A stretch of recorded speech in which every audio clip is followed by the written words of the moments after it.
Buenos dias, Gunners Collective. Back at it? You already know. Like motherfucking ba-da-ba-ba-ba-ba-ba. Everyone that DMs me that says, that song is corny. Ba-da-ba-ba-ba. Ba-da-ba-ba-ba. Like a motherfucking smack addict. Bye-ya. Bye-ya. Anyways, as you can tell by that thumbnail right there, yes, indeed, I'm about to write graffiti on the bus. I'm about to get right into it, indubitably, because that's what I does. Cousin, I keep it buzzing. Now, trip out. As you can tell by that thumbnail, yes, right there, I'm going to tell you a story about a Norteno rapper who got removed. He got removed from the casa. He was no longer in good standings. He couldn't participate in the reindeer games or hang in the household because he did it to himself. Now, I'm not an advocate for removing people, violence, hurting people, doing all that. But at one point, Simon Cabrones, I was with the business, right? That was all I tended to do. That was all I thought about. I woke up in the morning like, Dios, gotta get him, right? That's what I was on. In a menudo style in a direct fashion, I was with the participations. I was with the antics. I was with the frivolousness of what that entailed. I was with the business. So with that being said, I'm going to tell you guys a little story. A little true, factual, actual story about a Norteño rapper who was removed. Now, in 2006, right before I got incarcerated, for the pegada that I did at this particular club, I was at the same club. Of course, the vault that I ended up fucking sticking and beating over the head and all that wasn't there at this moment. There was just a lot of gente that used to go to this club. It was called Maloney's in Merced. For those of you that know, you motherfuckers know, right? At that time, it was a dead-end, participated-ass club, meaning we participated in all the functions there. We were well known. It was to the point that when my water used to walk in there, we used to come through thick in waves, but we used to come in there. The DJs knew what time it was. They put on certain music. Everybody started throwing up the hood. It was all good in the hood. Everybody that's from Merced that knows about the west side, that was represented right there at Maloney's. It was pretty much our spot. We frequented that motherfucker on Thursdays, Fridays, Saturdays, and Sundays. Just the last day for a fun day. Back to business as usual. Went Monday. And sometimes I went even Mondays. Fuck it. And our whole thing with going to this club was not only to have a good time just like anywhere else, but to also G-check people. We were checking paperwork at the door, homes. Vatos would get there, and if we didn't recognize them, Saskia, we were running up quick. This was regiment business. This was what I participated in. This is what it was all about at that point in time, was checking people to make sure that we were cleaning up trash from the city of Merced. So I was good, damn, how the day has changed, right? But this is what we were doing, and we were doing it quite aggressively. Of course, I had a little crew with me. I'm not going to say every one of their names, man. Those of you who've been following me, you've heard their names here and there, but they were hitters. Each and every one of them. In fact, I had one homeboy, that was so motherfucking crazy. We used to have to take the clip from him and we used to have to put him in the corner and tell him, hey, Charlie, relax. Because this vato was like a tiger uppercut, only he knew how to fight in the boardwalk. It was different. So Trip, year 2006, this is when we're highly aggressive. This is when we were really in the mix and we were checking the shit out of people. And I can tell you about a million different incidents that happened at this particular bar club. But I'm going to tell you about this one because this involved a Norteño rapper. Now, I don't know if any of you guys remember, but at that time, there used to be rappers called THC in the city of Merced. It was a vato named Buster Brown. I believe he was from Tulare or Kings County. Anyways, he was participating out there in the town. He was kicking back, so he was doing his thing. He was a well-known rapper at that point in time. One Buster Brown, I've met him on several occasions. Shook his bicep. He was a good dude. Very flashy individual. He's brought all the gold chains, the diamonds, the grills, all that to the city of Merced. I could say, for a fact, man, he was the one that brought that when it meant the homeboys rocking it, okay? Well, there was already a group of rappers in Merced called Lowdown. They were from Darkroom Familia. They were out there doing their thing in the city of Merced. They're very well known. They play well deep into the historia of Norteño rap. And they were out there, and I've known several of these individuals. In fact, just yesterday, I was on the phone with one of them. I know these vatos very well. So this vato Buster Brown, he's out there pushing that northern music, they're doing their thing and everyone's inclined to go over there and show him love, so he was all around town. That's a fact.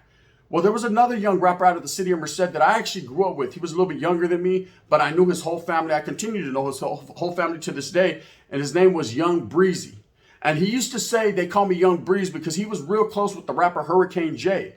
So he used to say, you know why they call me Young Breezy? Because after the hurricane, man, there's always a little breeze, right? So that was his name, man. He thought he was a ladies' man. All the women liked him. He was a youngster, had a baby face, I was scared. He's actually the rapper in that song, There's a Flu Bird on My Shoulder. Can I kill it? Yes, I can. That's him, right? Yes, I can. Well, that night, he did it. So I was scared. That night, he got menudoed, right? He woke up in the morning like a big fucking plato of tortillas flat on his back.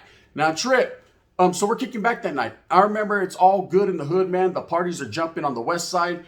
The club is cracking. We weren't really tripping that night on participating on anyone's fucking headpiece because there was no one there to really trip on. People started to understand and know exactly where we were going to be, and they wouldn't come to the club that night. They'd be like, fuck that, we'll go there on Wednesday. You know what I mean, Sasuke? And what those are there. Thick, dead end is representing, and that was to the fullest. But for some reason, this guy decided to show up. He decided to show up, this young breezy, with his primo, one of his primos, Happy. So when they roll up, you know, I was already under the assumption that he was trash, and that was based on some paperwork I seen where he had caught a faulty case with a minor. It's a fact. That's actual and factual. You know what I mean? I've seen the black and white. Like this guy was right there. I witnessed it myself.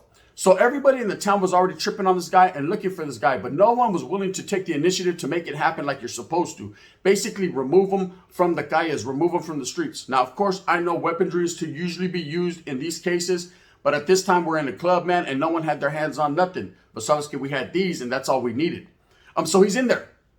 And I remember, man, he didn't know that I knew what was up with them. And in fact, him being a good friend of mine from back in the days, when he seen me, he was like, yeah. His antennas were not up. Like, you know what though? He was like, hey, watch out, look at, there's Gunner. That guy came in that bitch like I was walking into the Cholo Trucker fight, right? So I walk up in there, and I remember several of the homeboys, and I'm not even gonna lie, man, at this time they were on Thiz. They were on Thiz that night. Thiz being fucking ecstasy. Everybody was smacked back. Motherfuckers was licking the fucking walls, and some about those are like, it feels like I'm in a video game. I remember that night. Me not using drugs like that, other than yo back in the day, yo. You know what I mean? Didn't know what time it was concerning licking walls y todo, but real talk, I was in there to fucking survey the crowd like a Terminator. And I spot this guy. So when I spot him, I tell the homeboy Titi that's with me, I'm like, hey, trip out, brother, right? I'm gonna knock this motherfucker's grill out. I'm taking his grill tonight. That's a fact. This Vato had a diamond grill that Buster Brown, the rapper, had given him. And it was all sparkling and shiny. Sasuke said, I'm going to go ahead and need that. The homie said, you're going to wear another man's grill? I said, Charlie Holmes, I'm going to melt that motherfucker down, take out the diamond. You know, I was having big plans already. I was already calculating the dollars in the bolsita before I even had the grill. But I knew the grill was mine. That was a fact. And that was actual factual. I was going to take it, right? And it made no stop. So trip out. I remember he was with several girls, and his primo was over there on the side, the homeboy that was with them. And he came walking up. And he was like, hey, what's up, Gun? What's cracking? And I said, somebody's head tonight. But shh, don't tell nobody, right? He was like, hey, let me know. We'll get off right now, bro. I'm down. I'm down for whatever. I said, oh, no, we can get it on in any type of weather. You know what I mean? Just kick back, relax, you know, kiss on your little chicks or whatever, you know what I mean? If they're of age, you know what I mean? Because there's about to already had priors. And we'll get at you. You know what I mean? I'm going to go ahead and get at you in a minute. Not we will get at you. I will get at you. So the homeboy's like, hey, I ain't even going to lie, bro. I'm not in the fucking, the right state of mind to get off on this dude. I said, but I am. And that's all it takes, man. If I'm willing to go out there, push the fucking, the paper on this guy, if I'm willing to say something, I have to be about that. It means something, right? So I said, don't trip, Holmes. This is going to be the last time that he arrives at this club. This is going to be the last time that he's out here fucking flashing the colores and representing the Norteno cause. I'm going to go ahead and get off on him. Bam. So it was set up to never let up. And I'm kicking back. I remember that night we're partying. There's hella hyenas. Everyone's getting at whoever they're getting at. My focus was on this guy. He was my target. You know, I felt like I was on the yard and no Folsom about this. I'm watching every movie make. Every little step he takes, he will be there. And I will be there too, right? The Kukui. So anyways, like a monster, I'm posted up with my fangs popped out. And this Vato's over there dancing. Hip hop hooray. Oh, Norteno. Orale. Yeah, for the last time. And I remember something breaks out. Some type of one-on-one fight or a melee, but it was with an Africano that was there, and his primo, who's known as Happy from Merced, decides to get him up with this Africano, and they're chunking him. They're chunking him, and there's women crying and screaming. And of course, how it went on this club, man, they didn't shut the club down because of a fight. Charlie, man, a fight's happened simultaneously, back to back to back to back. As soon as midnight struck, Vato's fucking chins got struck. That's just usually how it went.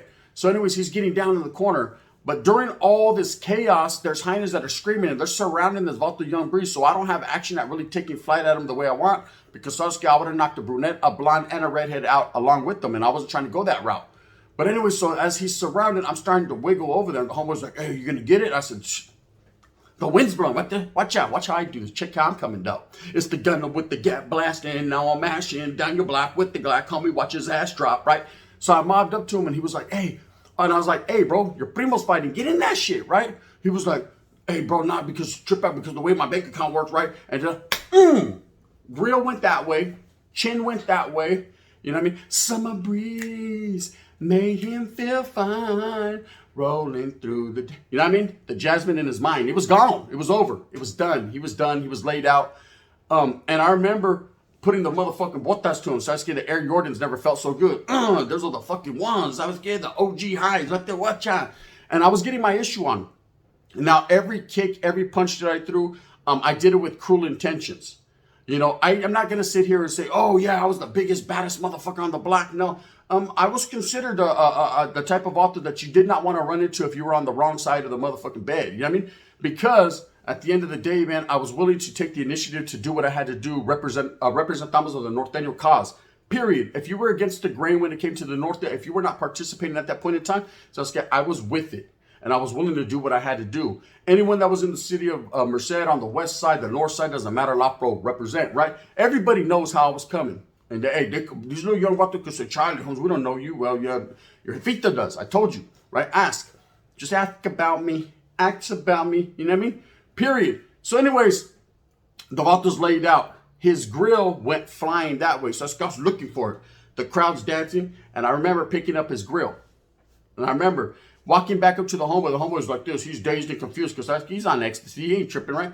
He's like, it was the first time he had ever did it in his life. So he was enjoying his life. The other homeboy, Brownie from Ghetto Boys, was over there licking the wall and shit. He was still licking. He missed the whole get down. And the homeboy's like, hey, what happened, right? I said, bling, bling. Every time I come around your city, bling, bling. I hit him, I hit him with the little Wayne. And we dipped on up out of there, right? Now, I remember going back to the pad. We went back to the homegirls pad and we're partying. It was all good. Everyone's like, damn, you gave him the business, bro. You know what I mean? I'm going to lie. If I sit here and say, oh, I gave him the head up fade. Nah, it was none of that, man. I just caught him from the side and, bottle, double up, You know, I gave him the motherfucking baby got back shot. And that was it. He was down. Took that girl, mobbed on. Now, we're at the homegirls pad. Everyone's partying. Everyone's chilling. Like I said, a lot of the homeboys this night were thiz-faced. They were all like, there again. In their thiz-faced on. They were active and they functioned. They were fucking doing the llantas. They were doing whatever they had to do. And of course, I was on standby and several bigger homeboys started to call me. Older homeboys. Now, at this time, I had status within the town. I was rocking with the regiment. Of course, I was an ensoldado. So I was more calm when it came to that. I was all about the participation in the hands and the kicking back and just watching everybody, making sure everything was on the up and up. This was my fucking forte. This was my job. This was my mentality at that time. I was all fucking super high power with the Mongolian. But this just was me, okay? So I'm kicking back, relaxing like this. Hey, watch out, I start getting into my cholo. You know what I mean? But I'm kicking back, posted up, watching everything. And then the phone rings. It's the older homeboys calling me in. They're like, hey, trip out. Fucking, that Vato's woofing that high power shit. I said, man, fuck that Vato. That Vato's a degenerate. He's trash, bro. He did something wild with the younger female, man. And he gets no love. I thought you knew it, fool. You know how we do it, right? He was like, yeah, but he's talking about he wants to catch the fade, the one-on-one. Now, let me tell you guys something. Most men, I myself, if someone says pull up, I want that fade, I want the one-on-one. Oh, the pull-up is real. The pull-up and pop is definitely real. You got to pull up, man. Win, lose, or draw, so game. Most of the time, it's never going to be a draw. Someone's going to lose. You got to pull up. But in this instance, and this is facts, he didn't have that coming. Hell no, he didn't have that coming. Bro, I got your ice cream, and you don't get that. I had his grill, right? So he wanted that back. He was never going to get that back. Period. Plain and simple, motherfucker. You have to come take it. He ain't trying to take it. But I guess he's telling all these powers being a little high powered by also, I tell him I want that one-on-one. I want that fade. I said, he ain't got that coming. He's never going to get that coming. I'm going to tell you why he ain't going to get that coming. In fact, this is what you can tell him since you're being the fucking go-between him. You got to answer for that. We're going to talk to you about that one later on. You let him know he ain't got that coming, Humps. You know what I mean? What he did, he has to take that one on the chin bone and keep it pushing. Hey, like he says he's the breeze, then just blow on by. Simon, the breeze is blowing, right? Just blow on by. This grill, I'm going to go ahead and keep that. You know what I mean? That's my trophy. I'm going to go ahead and get that. And that's just the way it's going to be. Now, I remember a few of the homeboys getting at me that weren't aware of exactly what time it was with them. They were questioning the movida. They were questioning, I guess he was going back crying to everyone, Charlie, they did it without paperwork. I said, sas, right? There's paperwork, menudo style. They were like, ooh, wee. Orale. You know what I mean? I'm going to scratch his name off my telephone book. Bitch, never again take a second look. I said, orale, too short. We'll trip out. I've been done that. I caught him slipping. I slipped in the clipping. I got to spitting. That's what it is, man. He caught the tiger uppercut. And he got sonic booms. Period. Now he's done. So the word on the curb and out there was, okay, he was deemed all bad. He was no longer to participate in the Northern cause. And of course, man, people already knew what time it was with this guy. And it was an unfortunate event because, like I said, I grew up with this guy. I knew him since day one, since he was a younger kid. He was younger than me. And I loved the way he rapped. I loved the way his career was going. But at the end of the day, I had to nip that in the butt because the facts remain, man. He was doing bad things. You know, he was on that total shit, and I just couldn't let that fly, you know. Whether or not he went to jail and was guilty of it and all that stuff, I had paperwork that said otherwise, right? And that's a goddamn motherfucking fact. We just do it like that. So anyways, a couple of days pass. Chip out. This is the funny part. A couple of days pass, and this vato was from a big familia. A big familia Merced. If you guys know who I'm talking about, you're out there in the town, you know exactly what I'm talking about. A big familia, but for the majority of his family were dropouts. The majority of his family, yes, they were old school West Side, Merced, VMR, the original Waterloo and Merced. But a lot of them were well known to have bad cases or be dropouts and just not fucking wiggling like that. But they were out there. I ain't gonna lie. They were the type of vatos you see them, you're like, they ain't nothing. They ain't nada. You know what I mean? Maybe back in the days, vato, they had a couple tacas that deemed them fucking somebody. But nowadays, it's like, no one was really tripping off them unless you found them in a dark alley and you were able to sa real quick and then push. But I remember me and the homeboy, one of my homeboy, I'm not gonna say his name. We're cruising. We're posted. We're high power. I'm talking about super high power. Fucking XIV to eternity. Generations of years. We might even have been bumping that song. I'm gonna be honest. And we see that whole familia, all these fucking the Vatos from the family, they're all playing basketball across from these apartments called the Willowbrook Apartments in Merced. There's like a fucking, in the middle of a field, there's like a basketball court. So I don't know why anybody also would put a basketball court in the middle of a cornfield, but it's there. And they're over there playing basketball and shit at this little park, and doing their thing. And we pull up, and I see the Vato Young Breeze. You know what I mean? He's missing a tooth and shit. Definitely ain't got no grill, man. He's looking washed up. Now, this is only a few days later. He's out there getting a suntan, and the sun's beating on him. I'm so alone. He's just looking bad. He's sitting on some bleachers, just bad. We pull up, and they spot us. And, of course, they start posting up like, whopping, Holmes. What's up, Holmes, right? Now, let me get off this car and go over here and participate in this motherfucking basketball game. Let me see if I can hit a 3-piece extra crispy with a side order of sucker sauce, right? And they see me and they all start to scatter and run and fall into yelling and pushing and cussing. They step back. And I was about to start busting. They're like, hey, it ain't that serious. And I said, look, I came. Let me go ahead. Here, homie, hold that, right? He's like, I got you whopping, right? He put that in his fucking waistband. I said, what's up? What's up with that little fade? You know what? Fucking, I'm not supposed to give that to you, but today I got time. But oh, Paru, I got time, cuz, right? What's happening, right? I ain't even tripping, bro. So let's keep that grill. You know what I mean? The homeboy's going to give me another one. And if he does, we'll deem his ass too. I'm just letting you know, man. Anybody can get it. And I proceeded to jump in the wagon. You know what I mean? We was in the G-Wagon and dip out. And that's a fact. So it doesn't matter. At the end of the day, I say that to say this. It doesn't matter if you're a Norteno rapper. You're all high power. You think you're fucking somebody. Rapping and clapping are two different things, man. Being a gay member and being a participant and really out there functioning is a little bit different from rapping. Nowadays you can't do it. The lines are blurred. There are Vatos that are representing to the fullest, and they are doing the rap career. At the same time, you're going to see how that ends up for them. Hopefully righteously they get right to that bag, but at the end of the day, I don't know. You know, no one does. You know, we ain't cucarachas right there to listen to the conversations that go on. I'm sure there's going to be plenty of venues that they have to attend to, man, where it's going to be ugly. Believe me, Lighter Shade of Brown, Kid Frost, all these old school rappers from down south, every time they would go up north, there would be funk. They went through a lot. So, and I sympathize with that, man, and I show respect for them fucking still pulling up to San Jose, Sala, you know what I mean, Merced. I remember Merced, Lighter Shade of Brown came, man, we was trying to choke out ODM, or what's his name? We was trying to give him the business, right? He was like, we were cruising through the park, right? Through the park on a Sunday afternoon, we was trying to choke his ass out. You know what I mean? That's real. Well, guy. Anyways, with that being said, man, this just goes to show you, man, it doesn't matter who you think you are, anybody can get got.